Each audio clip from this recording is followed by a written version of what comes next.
Thomas was puffing and puffing along on his branch leg. He blew his whistle.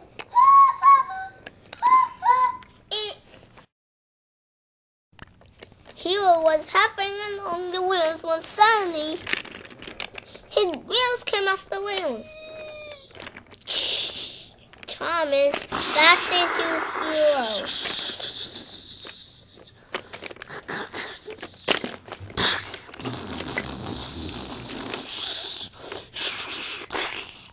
The passengers weren't hurt, but Thomas was. Just then, the Topham Hatt drove up. Thomas, you have caused confusion in the lake. You blew your whistle too hard, and now your whistle is broken. It's not safe to run with broken whistles. Hiro, you all right? Asked the Topham Hatt. Yes, sir, said Hiro sadly. Why are you saying that? Don't scrap me, sir. Scrap my hero? Who will be my hero? Me, said Hiro sadly. Hiro wanted to stay on Sodor, so Topham Hatt let him. So Topham Hatt called Charlie to clean up the mess.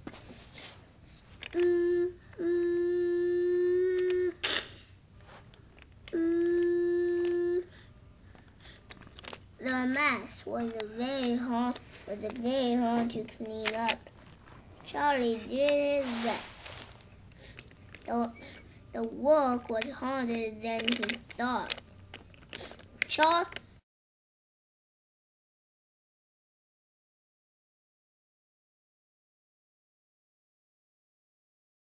Charlie had to take Annie and Clarabelle to the repair shed. You, Thomas, are gonna take Hiro's passengers. Hiro, you're gonna take a visitor. Thank you, sir, said Hiro, and you have to wait. Thomas didn't like calling Hiro's coaches. He grumbled and stumbled with Thomas was hurting Hiro's. Thomas did not like hurting Hiro's coaches. They were new and they were from New York City. They were not cooperative and they grumbled, and Thomas grumbled and grumbled with them. Silly freight cars are bad freight cars. Silly coaches are silly freight. Henry thought that Thomas was just being silly. Max thought that Thomas was just being silly too. Bertie had a visitor. Hiro hopped in. The visitor climbed on board the caboose.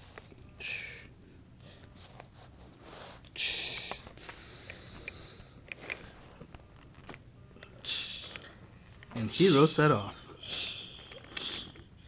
Then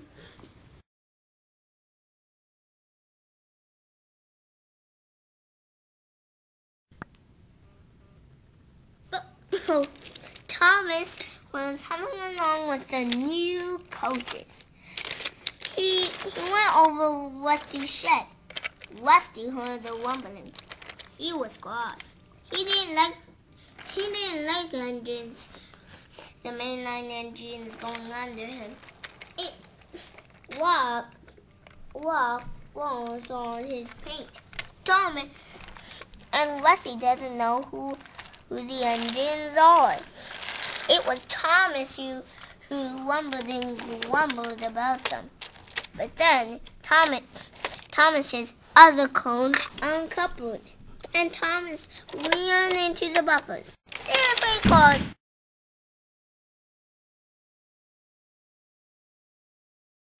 And then when Thomas was at the buffers,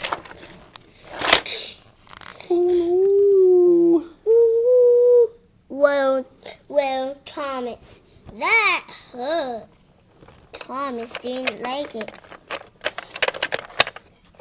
Thomas didn't even like it. He didn't like being bumped by a coach. Then Thomas started to lose control again. When he was rolling along, he suddenly derailed off the track. Sir Handle saw everything. Until Sir Topham Hatt, he said, and he had to wait to find Sir Topham Hatt. Charlie pulled into the breakdown train to save Thomas and Sir Handle again. Charlie made up his mind. Thomas made a very silly mistake. Thomas rescued Sir Handle. Thomas hoped that he was first, but he was wrong. Sir Handle was gonna be first. Thomas was cross. Sir Handle was soon back on the tracks. Sir Handle was soon back on the tracks.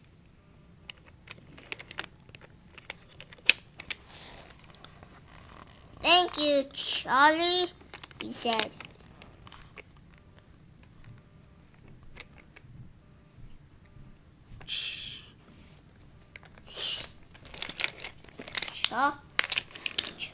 Then Charlie rescued Thomas.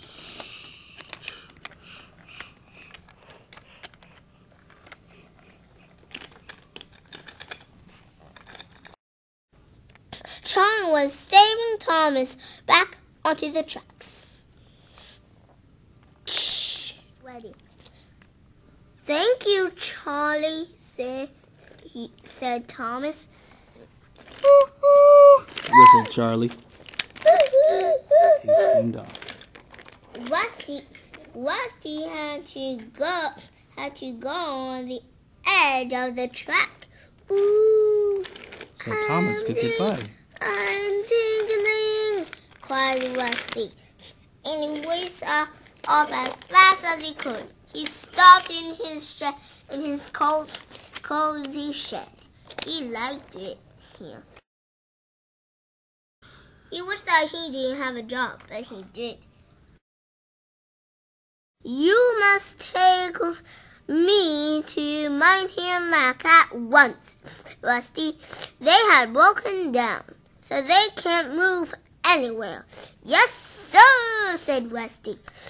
But Rusty didn't like it, so he squint. So Mr. Percival walked on board. Rusty set off up the bridge. The bridge was dangerous. Okay, now, Rusty saw Sir Handle broke down. Sir Handle felt upset. I broke down. I was rescued earlier, but I'm now not able to move again. I don't feel too well. Sir Handle needs some help? Well, I don't feel too good, and I'm not able to move. I don't know. One of my axles seems to hurt. Well, I'll push you. Carefully. Oh, thanks a bunch. So Rusty coupled up to Sir Handle and puffed carefully away.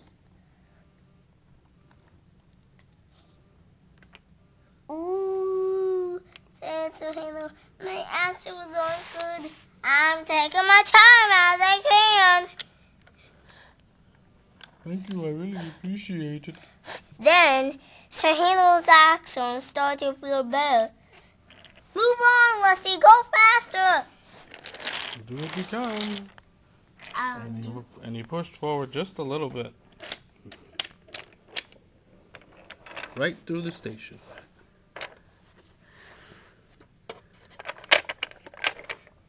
Rusty, but slow enough to make that turn that Thomas had trouble with earlier. Soon they arrived right where Marty and Mac were. to handle his actions were bad and he could pass. So he moved on. Rusty took Mr. Percival and the workman. The workman soon fixed Mighty and Mac, and they were able to walk again. Thank you very much, Rusty. You're welcome. Thank you very much, said Mighty Mac to Mr. Percival. You're welcome, said Mr. Percival. Okay, Thomas was cross with the coaches. With the coaches. Then he heard the talk.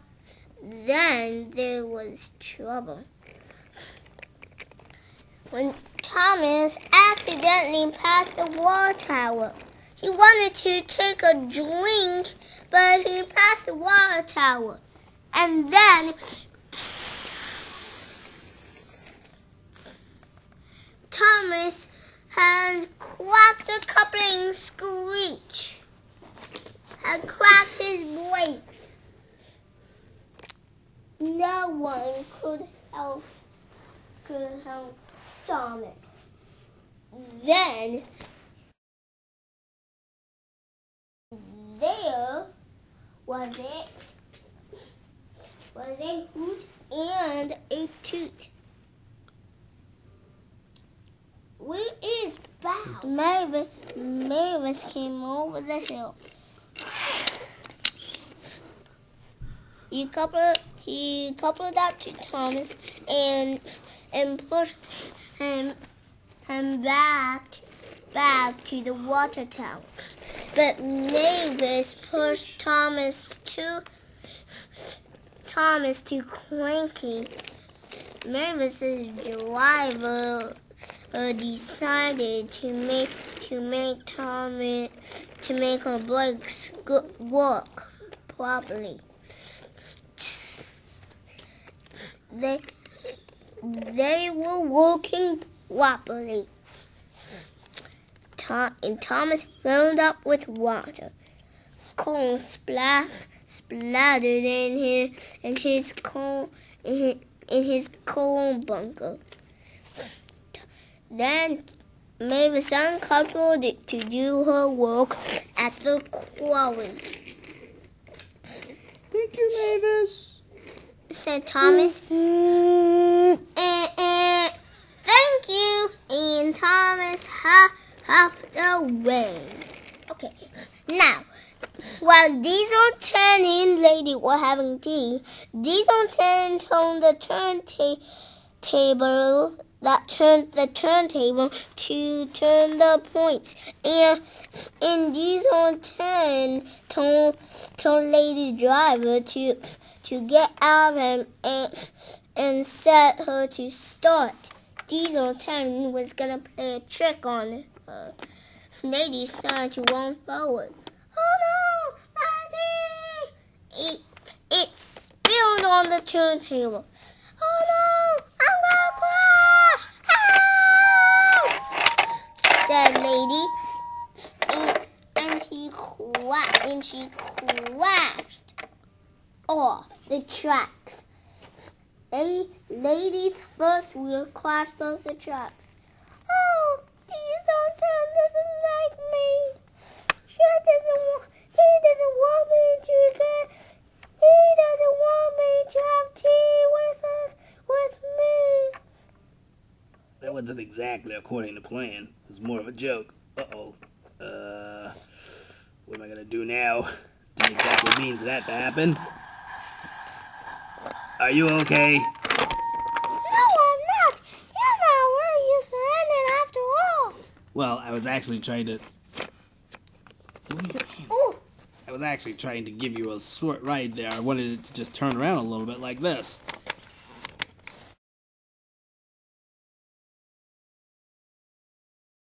Then Diesel 10 made a mistake. Would you Diesel turned suddenly rolled onto the turntable. Lady backed up as fast as she could. Diesel turned bashed into the turntable. He said, "How'd you like that?"